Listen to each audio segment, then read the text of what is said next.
High everyone, welcome to my YouTube channel Pathak Bari. আজকে আমরা তোমাদের ষষ্ঠ শ্রেণীর বাংলা বইয়ের নতুন একটি অধ্যায়, চতুর্থ অধ্যায় চারপাশের লেখার সাথে পরিচিত হই। এই সম্পূর্ণ অধ্যায় নিয়ে আলোচনা করব। সো তোমরা যদি আমাদের আগের ভিডিওগুলো না দেখে থাকো তাহলে তোমরা অবশ্যই আমাদের চ্যানেলকে দেখে নিবা এবং চ্যানেলে নতুন হয়ে থাকলে চ্যানেলটা সাবস্ক্রাইব করে পাশে থাকা বেল বাটনটি বাজিয়ে দিবা। সো তোমরা ভিডিওটি স্কিপ না করে সম্পূর্ণ দেখবে। আজকে আমরা এই অধ্যায়ের সমস্ত অনুশীলনী কাজগুলো সমাধান করব। সো আমরা ক্লাসটা শুরু করছি। দেখো, আমরা একটু পড়ি। বইপত্রের বাইরেও আমাদের চারপাশে অনেক রকম লেখা দেখা যায়। দোকানের সামনে, রাস্তার পাশের দেয়ালে, মিছিল বা শোভাযাত্রায়, আমন্ত্রণপত্রে, পত্রিকায়, পাতায়, এমনকি বিভিন্ন ধরনের যন্ত্রে এসব লেখা তোমরা দেখে থাকবে। এমন কিছু নমুনা নিচে দেওয়া হলো। প্রতিটি নমুনা ভালো করে দেখো, তারপর ছবির নিচে দেওয়া ফাঁকা ঘরগুলো পূরণ করো। সো এখানে একটা চিত্র দেওয়া রয়েছে যেখানে আমরা দেখতে পাচ্ছি সবুজ ফার্মেসি। এখানে প্রয়োজনীয় ওষুধ পাওয়া যায়। 32 আমতলা বাজার, কুমিল্লা। সো এখানে একটা বক্স দেওয়া আছে। এখানে কি বলেছে, উপরের চিত্র থেকে উপরের লেখাটি কী নামে পরিচিত, এটা তোমরা এখানে লিখবা। চিত্রটা পড়বা, তারপর লিখবা উপরের লেখাটি কী নামে পরিচিত, তারপর হচ্ছে লেখাটি পরে কি বুঝলাম, এর ব্যবহার কি। সো তোমরা এই উত্তরগুলো লিখবা। সো আমরা এর অ্যান্সার স্ক্রিপ্টটা দেখিনি। এখানে দেখো তোমাদের চিত্র 1 সবুজ ফার্মেসি। দেখো প্রশ্ন কি, উপরের লেখাটি কী নামে পরিচিত। উপরের লেখাটি সাইনবোর্ড নামে পরিচিত। তোমরা একটা স্ক্রিনশট নিয়ে রাখতে পারো বা তোমরা খাতায় নোট করে নিতে পারো। লেখাটি পরে কি বুঝলাম, এটি একটি ওষুধের দোকান। এর দোকানটির নাম সবুজ ফার্মেসি। এখানে প্রয়োজনীয় ওষুধ পাওয়া যায়। তৃতীয় নম্বর প্রশ্ন হচ্ছে, এর ব্যবহার কি। কোনো প্রতিষ্ঠান, সংস্থা, সংগঠনের বা দোকানের নাম পরিচয় তুলে ধরার জন্য ব্যবহার করা হয়। সো আমরা পরবর্তীটা দেখে নিই। দেখো পরবর্তী চিত্রটাতে কি আছে, হাফিজ ভাইকে ফুলকপি মার্কায় ভোট দিন। এখানে ফুলকপি মার্কায় ভোট দিতে বলছে। সো আমরা অ্যান্সার স্ক্রিপ্টটা দেখিনি। দেখো হাফিজ ভাইকে ফুলকপি মার্কায় ভোট দে। দেখো উপরের লেখাটি কী নামে পরিচিত, পোস্টার নামে পরিচিত। লেখাটি পরে কি বুঝলাম, পোস্টারটি পরে বুঝলাম হাফিজ নামে একজন ব্যক্তির নির্বাচনী প্রতীক ফুলকপি মার্কা। ফুলকপি মার্কায় ভোট দেওয়ার জন্য বলা হচ্ছে। এর ব্যবহার কি, নির্বাচনী প্রচার প্রচারণার জন্য এটি ব্যবহার করা হয়। সো আমরা পরবর্তীগুলো দেখিনি। দেখো তারপর রয়েছে শুভ নববর্ষ 1430, পৃথিবী থেকে অমঙ্গল দূর হোক, সত্যের জয় হোক, ফয়জুন্নেসা বালিকা বিদ্যালয়, পঞ্চগড়। সো আমরা এই ছকে অ্যান্সার স্ক্রিপ্টটা দেখিনি। শুভ নববর্ষ দেখো উপরের লেখাটি কী নামে পরিচিত, ব্যানার নামে পরিচিত। লেখাটি পরে কি বুঝলাম, ব্যানারটি পরে বুঝলাম বাংলা নববর্ষের শুভেচ্ছা জানানো হচ্ছে। এর ব্যবহার কি, ব্যানার মূলত শোভাযাত্রার কিংবা কোনো তথ্য বা বক্তব্য জানানোর জন্য ব্যবহৃত হয়। সো তোমরা এটা নোট করে নিতে পারো, বা তোমরা যদি এই পিডিএফ লিঙ্কটা পেতে চাও তাহলে তোমরা কমেন্ট করো, আমি তোমাদের দিয়ে দিব। তোমরা ডাউনলোড করে তোমরা পড়তে পারবা অ্যান্সার স্ক্রিপ্টটা। দেখো আমরা পরবর্তীটা দেখিনি।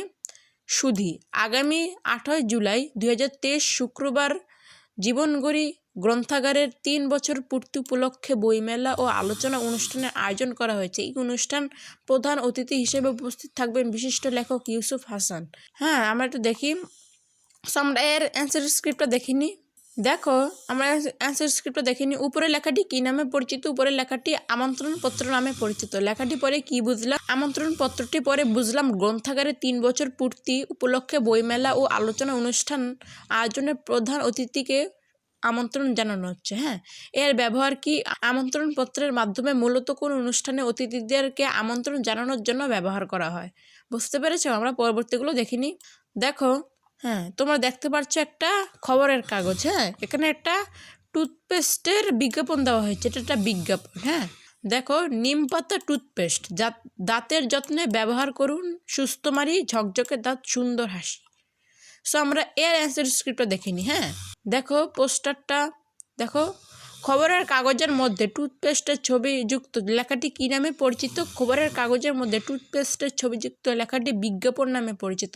লেখাটি পরে কি বুঝলাম, লেখাটি দেখে বোঝা যাচ্ছে নিম পাতা টুথপেস্ট দাঁতের যত্নে ব্যবহার করা উচিত। এর ব্যবহার কি, এর মাধ্যমে বিভিন্ন বিষয়ের উপর বিজ্ঞানী প্রচারণা করা হয়। এর ব্যবহার কি, এর মাধ্যমে বিভিন্ন বিষয়ের উপর বিজ্ঞানী প্রচারণা করা হয়। আমরা পরবর্তীগুলো দেখিনি। দেখো একটা ব্রেকিং নিউজ দেওয়া রয়েছে টিভি চ্যানেলে, একটা নিউজ। দেখো গত রাতে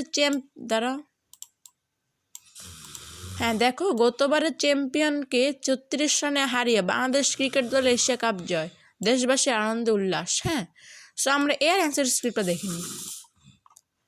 দেখো উপরের টেলিভিশনের নিচের দিকে লেখাটি কী নামে পরিচিত? উপরের টেলিভিশনের নিচের দিকে লেখাটি স্ক্রল নামে পরিচিত, অর্থাৎ এই যেখানে যে লেখাটা দেখতে পাচ্ছ না, এটা হচ্ছে স্ক্রল না, হ্যাঁ স্ক্রল নামে পরিচিত। লেখাটি পরে কি বুঝলাম? স্ক্রলে বাংলাদেশের ক্রিকেট টিমের এশিয়া কাপ জয়ের একটি নিউজ দেখাচ্ছে। এর ব্যবহার কি? স্ক্রল ব্যবহার করা হয় গুরুত্বপূর্ণ ও জরুরি সংবাদ প্রচারের কাজে। হ্যাঁ, এখন আমরা পরবর্তীগুলো দেখিনি। দেখো চারপাশে নানা রকম লেখা। এখানে দেখো সাইনবোর্ড। সাইনবোর্ড কি? কোনো প্রতিষ্ঠান, সংস্থা, সংগঠন বা দোকানপাটের নাম পরিচয় তুলে ধরা হয় যেখানে, তাকে সাইনবোর্ড বলে। সাইনবোর্ড অনেক সময় প্রয়োজনীয় তথ্য ও যোগাযোগের ঠিকানা দেওয়া থাকে।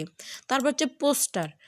বড় আকারে কাগজে কোনো কথা বা ছবি লেখা হলে বা ছাপানো হলে তাকে পোস্টার বলে। হ্যাঁ, সবার নজরে পড়ার জন্য পোস্টারের লেখা ও ছবি আকার বড় হয়, নির্বাচনের সময় এটা বেশি দেখা যায়। ব্যানার। সবাইকে জানানোর উদ্দেশ্যে লম্বা কাপড়ে লেখা কোনো বক্তব্য বা তথ্যকে ব্যানার বলে। ব্যানার সাধারণত শোভাযাত্রার সামনে থাকে, কখনো কখনো টাঙিয়ে রাখা হয়। তারপর হচ্ছে আমন্ত্রণপত্র।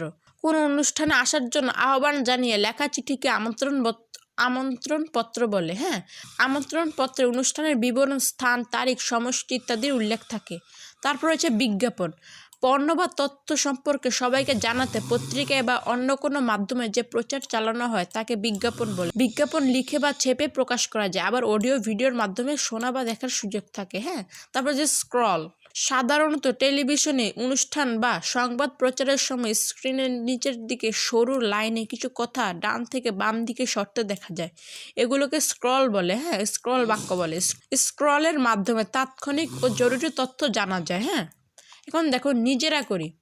মনে করো সততা স্টোর নামে তোমরা একটি দোকান খুলতে যাচ্ছ। এই দোকান থেকে বিদ্যালয়ের শিক্ষার্থীরা ন্যায্য মূল্যে প্রয়োজনীয় জিনিসপত্র কিনতে পারবে। বিষয়টি মাথায় রেখে কয়েকটি দলে ভাগ হয়ে নিচের কাজগুলো করো।